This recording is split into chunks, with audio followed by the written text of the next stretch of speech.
اپنے منہ میاں مٹھو بننا، معنی اپنی تعریف خود کرنا۔ مثال کے طور پر علی ہر وقت کہتا ہے کہ میں سب سے زیادہ ذہین ہوں، وہ تو اپنے منہ میاں مٹھو بنا رہتا ہے۔ ایک انار 100 بیمار، معنی ایک چیز کے کئی طلبگار۔ مثال کے طور پر کل ایک نوکری تھی اور 100 امیدوار، بالکل ایک انار 100 بیمار والا حال تھا۔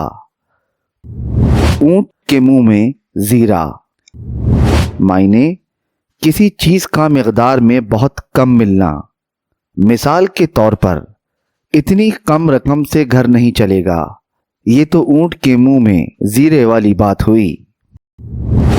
اب پچھتاوت ہووت کیا جب چڑیاں چگ گئی کھیت، معنی وقت گزرنے کے بعد پچھتانا۔ مثال کے طور پر تم نے پڑھائی نہیں کی، اب رزلٹ برا آ گیا، اب پچھتاوت ہووت کیا جب چڑیاں چگ گئی کھیت۔ آسمان سے گرا کھجور میں اٹکا، معنی ایک مصیبت کے بعد دوسری مصیبت میں پھنسنا۔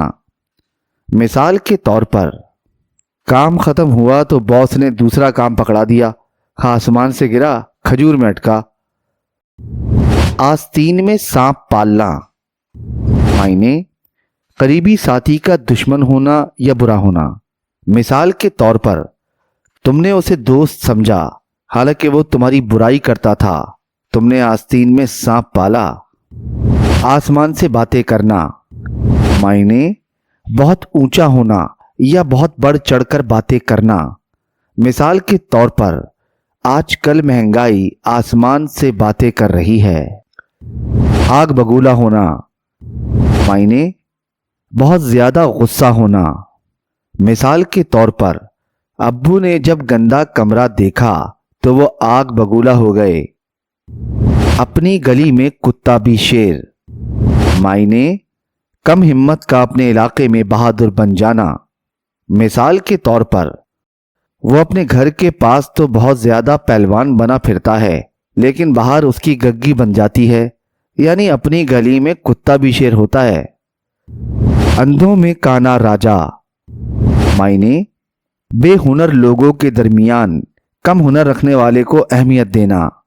مثال کے طور پر ٹیم میں کوئی اچھا کھلاڑی نہیں تھا مگر فہد تھوڑا بہت کھیل لیتا تھا، اس لیے اسے ہی کپتان بنا دیا، یعنی اندھوں میں کانا راجا۔ اب آیا اونٹ پہاڑ کے نیچے، معنی اپنے سے زیادہ طاقتور اور بڑی چیز کا سامنے آ جانا۔ مثال کے طور پر تم نے خود بڑھ چڑھ کر یہ ذمہ داری لی تھی اور بڑی شیخیاں بھگا رہے تھے، اب ذرا سی مشکل آ گئی تو تم پریشان ہو رہے ہو۔ اب آیا نا اونٹ پہاڑ کے نیچے۔